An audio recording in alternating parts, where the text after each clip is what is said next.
श्रीपादराजं शरणं प्रपद्ये. दशमहाविद्यांचे वर्णन. आम्ही रोज सायंकाळी श्रीपादप्रभूंच्या आज्ञेने कृष्णेच्या अलीकडील तीरावर येऊन तेथेच वास्तव्य करीत असू. प्रातःकाळी स्नानसंध्या आटपून पुन्हा श्री गुरूंच्या सान्निध्यात जात असू. या अलभ्य सत्संगात श्री प्रभूंचे प्रसादरूपी दर्शन, नित्यनूतन योगानुभव आणि अनेक दिव्य रहस्यांचा उलगडा होत असे. देवी तत्वाची उपासना दशमहाविद्या रूपानेच होत असे आम्ही ऐकले होते. या दशमहाविद्या रूपांची संपूर्ण माहिती आम्हास सांगावी अशी आम्ही श्रींच्या चरणी नम्र प्रार्थना केली. श्रीपाद प्रभू म्हणाले, अरे शंकर भट्टा, श्री विद्येची उपासना अत्यंत श्रेष्ठ आहे. पूर्वकाळात हयग्रीवांच्या कृपाप्रसादानेच अगस्त्य महामुनींना श्री विद्येचे ज्ञान झाले. त्यांनी ही विद्या आपली पत्नी लोपमुद्रा देवीला दिली. लोपमुद्रा देवीने या विद्येचा सखोल अभ्यास करून त्याचा गुढार्थ अगस्त्य ऋषींना सांगितला. अशा रीतीने ते उभयतांना एकमेकांचे गुरु झाले. लोपमुद्रा आणि अग्निस्थ ऋषींचे चरित्र.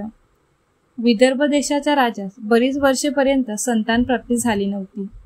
अगस्त्य महामुनींच्या तपोबलाने राजाला एक कन्यारत्न प्राप्त झाली. त्या कन्येचे नाव लोपामुद्रा असे ठेवले होते. लोपामुद्रा कालांतराने मोठी झाली. त्यावेळी अगस्त्य मुनींनी तिला लग्नासाठी मागणी घातली. दोघांच्या वयातील अंतर पाहून राजा विचार मग्न झाला. एवढ्या लहान वयाच्या मुलीचा विवाह एका वृद्ध महामुनीबरोबर कसा करावा याच चिंतेत तो होता. शेवटी त्याने आपल्या कन्येस तिचा विचार या विवाहाबद्दल विचारला. तेव्हा क्षणाचा सुद्धा विलंब न लावता ती म्हणाली, पिताश्री, मी अगस्त्य मुनींसाठीच जन्मले आहे. मी त्यांच्याशीच विवाह करणार. राजाने दोघांचा विवाह लावून दिला. राजकन्या लोपामुद्रा राजप्रसाद सोडून वल्लक परिधान करून अगस्त्य मुनीबरोबर तपोभूमीस निघून गेली. कालांतराने अगस्त्य ऋषींनी तिच्याशी शास्त्रयुक्त संग करण्याची इच्छा व्यक्त केली. त्यावर लोपमुद्रा मुनींना म्हणाली, नाथ, मी ललिता स्वरूपाची उपासना करून ललिता स्वरूपच झाले. आपण सुद्धा शिवोपासना करून शिवरूप झाल्यावरच आपली इच्छा मी पूर्ण करेन.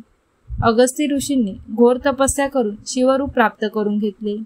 नंतर त्यांनी आपली इच्छा लोपामुद्रेस सांगितली.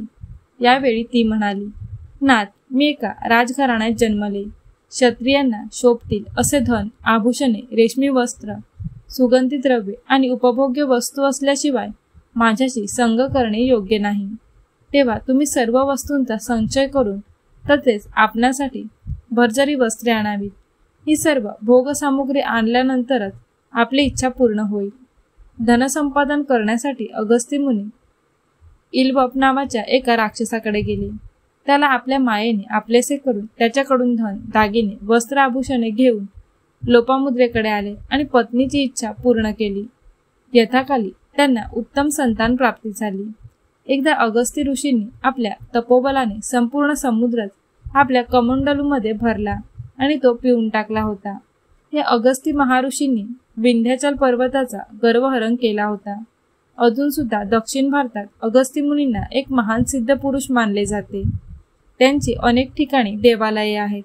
श्रीपाद प्रभू पुढे म्हणाले, मी जेव्हा कल्की अवतार घेईन त्यावेळी परशुरामासारखेच अगस्त्य ऋषींना गुरुस्थान देईन.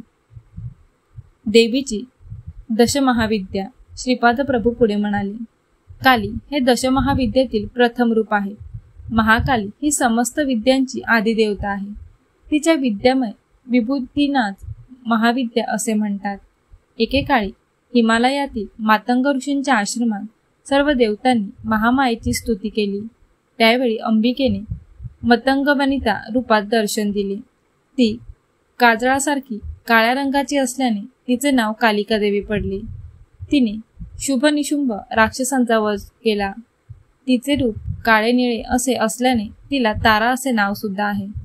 कोणताही संकल्प अथवा फलीभूत न झालेली योगसाधना अल्पकाळात गंतव्यस्थानात पोहोचावी यासाठी कालीमातेची उपासना करतात.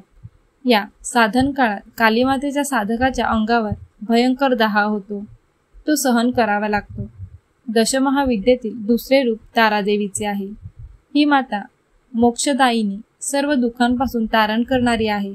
त्यामुळे तिचे तारा हे नाव प्रख्यात आहे. या देवीस नील सरस्वती असे सुद्धा नामाभिधान आहे. भयंकर अशा विपत्तीतून भक्ताचे रक्षण करणारी असल्याने योगीजन हिची अग्रतारा रूपात आराधना करतात. वशिष्ठ महर्षींनी सुद्धा तारादेवीची उपासना केली होती. चैत्र शुद्ध नवमीच्या रात्री तारारात्री असेही म्हणतात. दशमहाविद्येतील तिसरे रूप छिन्नमस्ता देवीचे आहे. हे अत्यंत गोपनीय असे रूप आहे. एकेवेळी देवी आपल्या सखीबरोबर मंदाकिनी नदीवर स्नानाला गेली होती. तिच्या द्वारपालांनी भोजनाविषयी विचारले तेव्हा तिने आपल्या तलवारीने आपला शिरच्छेद केला. तिचे शिर वामहस्तावर येऊन पडले. तिच्या धडातून रक्तधारा निघाल्या. त्यातील 2 धारा सखींनी प्राशन केल्या व तिसरी धारा देवीने स्वतःच प्राशन केली. या दिवसापासून तिचे नाव छिन्नमस्ता असे पडले. हिरण्यकश्यपू आदी दानव या देवीचेच उपासक होते. दशमहाविद्यातील चौथे रूप षोडशी महेश्वरीचे आहे. या देवीचे हृदय लोण्याप्रमाणे मऊ असून ते अत्यंत दयावान आहे. हिच्या आश्रयास आलेल्या साधकांना ज्ञानप्राप्ती त्वरित होते. विश्वातील सकल मंत्रतंत्राचे निर्माते या देवीचेच उपासक आहेत. या षोडशी महेश्वरी देवीचे वर्णन वेद श्रुती सुद्धा करू शकले नाहीत. ते नेती नेती असे म्हणून शांत झाले. ही प्रसन्नवदन माता भक्तांचे सकळ मनोरथ पूर्ण करते. या भगवतीच्या उपासनेने भोग मोक्ष दोन्हीची प्राप्ती होते. दशमहाविद्येतील 5वे रूप भुवनेश्वरी देवीचे आहे. सप्तकोटी महामंत्र या देवीचे उपासक आहेत. या देवीजवळ कालीतत्वापासून ते कमलातत्वापर्यंत 10 अवस्था असतात. त्यातून अव्यक्त भुवनेश्वरी व्यक्त होऊन ब्रह्मांडाचे रूप धारण करू शकते. प्रलयकाळी कमलापासून म्हणजेच व्यक्त जगापासून क्रमाक्रमाने लय पावून काली या मूळ स्वरूपात बदलते. यामुळे या देवीला काळाची जन्मदात्री असे सुद्धा म्हणतात. दशमहाविद्येमध्ये 6वे रूप त्रिपुर भैरवीचे आहे. महाकालात शांत करू शकणाऱ्या या शक्तिरूपाला त्रिपुर भैरवी असे म्हणतात. ही त्रिपुर भैरवी नरसिंह भगवानांची अभिन्न शक्ती आहे असे शास्त्रात सांगितले आहे. सृष्टीमध्ये परिवर्तनाची प्रक्रिया सतत चालू असते. या प्रक्रियेस आकर्षण आणि विकर्षण हे मूल कारण स्वरूप असतात. ही क्षणोक्षणी होणारी क्रिया आहे. या त्रिपुर भैरवीचे रात्रीचे नाव कालरात्री आणि भैरवाचे नाव कालभैरव आहे. या दोघांच्या संयुक्त स्वरूपाने माझा येणारा नृसिंह सरस्वती अवतार होणार आहे. हा अवतार महायोग्यांसाठी त्रिपुर भैरवी आणि कालभैरवनाथ अवतार मानला जाईल. महाविद्येतील 7वे रूप ध्रुमावती आहे. ही ध्रुमावती उग्र ताराच आहे. ह्या देवीस शरण जाणाऱ्या साधकांची सारी संकटे नष्ट होऊन तिच्या कृपाप्रसादाने सकल संपदा प्राप्त होते. दशमहाविद्येतील 8वे रूप बगलामुखी देवीचे आहे. ऐहिक पारलौकिक देश समाजाचे अरिष्ट निवारण्यासाठी तसेच शत्रूच्या शमनासाठी या देवीची आराधना केली जाते. विष्णू भगवान परशुराम हे या देवीचे भक्त होते. श्री तिरुमला क्षेत्रातील श्री व्यंकटेश्वर स्वामींनी या देवीची मातेच्या स्वरूपात आराधना केली होती. दशमहाविद्येतील 9वे रूप मातंगी मातेचे आहे. मानवाच्या गृहस्थ जीवनात सुखी करून पुरुषार्थ सिद्धीस नेण्याची शक्ती मातंगी मातेमध्येच असते. या देवीला मातंग ऋषींची कन्या असे सुद्धा म्हणतात. दशमहाविद्येतील 10वे रूप कमलालया मातेचे आहे. ही सुख समृद्धी प्रदान करणारी देवता आहे. भार्गव मुनींनी या मातेची आराधना केली होती. या कारणाने तिला भार्गवी असे सुद्धा नाव लाभले.